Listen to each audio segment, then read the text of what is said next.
Here we will be removing the customer's mullet and be doing a mohawk with the V in the back and texture on top.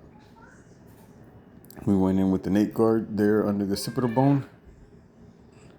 Client checked to see if the length was what he wanted. It was. So now we're going to start off with the clipper closed and our number 2 guard on the sides.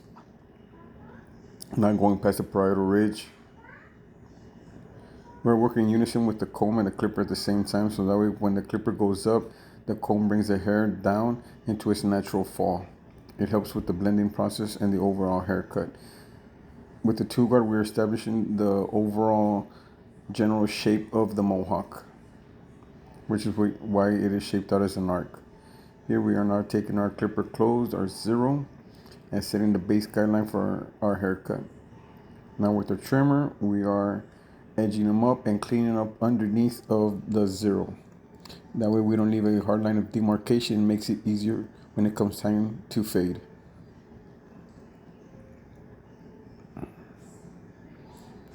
Now with our 1 guard and our clipper open, we are blending out between the 0 and the 2 guard. We keep changing the angle of our clipper to conform to the shape that we are establishing with the mohawk. Using more of the corners, that way we don't end up raising our blending, and keep it on the sides and on top of the head.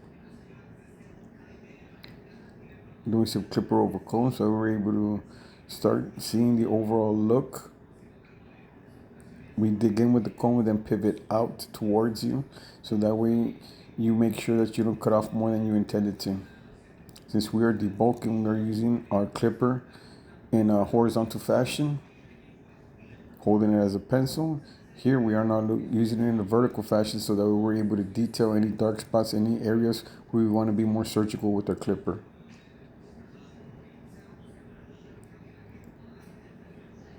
And we continue. If at any point you end up having a bit of trouble on any spot, or for whatever reason it's not coming together for you, don't fret over it, move on. You can always come back, which is what we will end up doing here, because this is warranting a rough draft.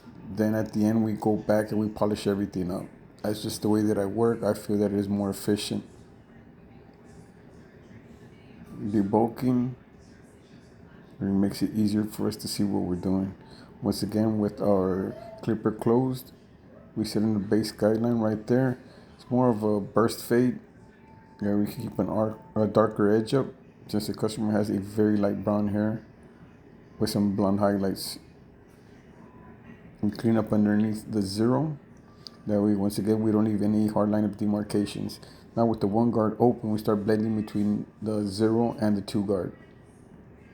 Keeping in mind the general shape of the mohawk, so that way we don't end up making it more of a squared out look. I'm going to keep that arc. Now with the clipper closed, now no guard, clipper open. No, I'm sorry, we're still using our 1 guard. Now it's the 1 guard closed. Now we will take off the guard. Clipper open, doing clipper over comb.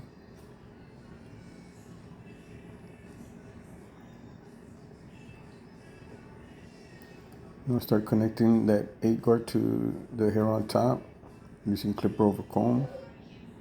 You could do it with the shears over knuckle, shears over comb, whatever you're most comfortable with. I just find it more effective and efficient to do clipper over comb.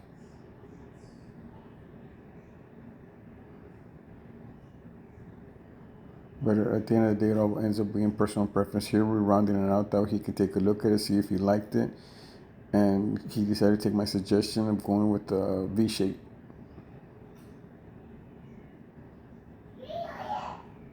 The V shape will give it a stronger look. And we're going to cut the top. We're actually going to cut the top with a razor blade, with the feathering blade actually.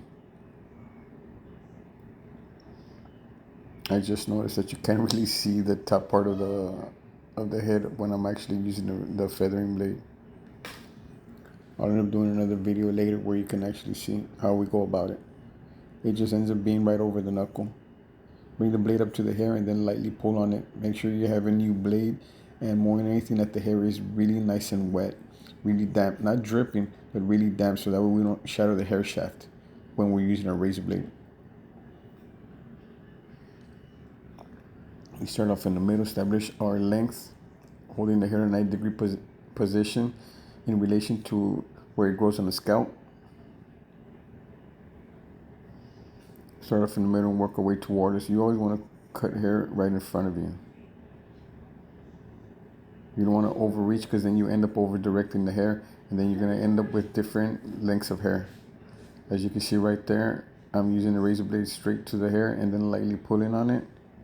That's the same way that I did it on top. In a little while, you'll see me use it the way we'd use some blending shears, but I do it with the feathering blade. It allows me to give it some nice texture and blend in the hair. It works great for medium to coarse hair, just like so.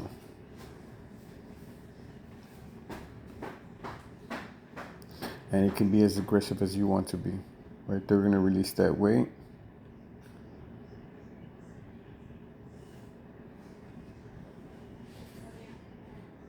And we continue. I added some humectant. There we are blending with it. Comb the hair down onto its natural fall. There we are, continuing to blend with it. It's a really great tool once you learn how to use it. Never be afraid of using it.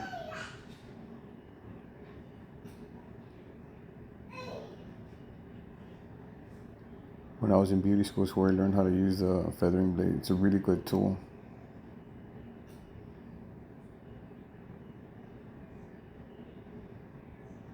Here we are detailing the dark spots. I'd rather spend the last 5-10 minutes of the haircut detailing than spending 20-30 minutes on just one side and one area, because we're having difficulty blending in it. Don't stay stuck in one area. We're going to add some more texture with our texturizing shears. These shears are 28 tooth, that way they will create texture. A lot of times the blending shears are usually over 28 teeth, more between 40 and 50 teeth, which you just remove weight. Anything under 28 or less will create texture. I usually don't use anything less than 28, only because they can be very aggressive. I've ended up ruining haircuts by using texturizing shears that were more aggressive.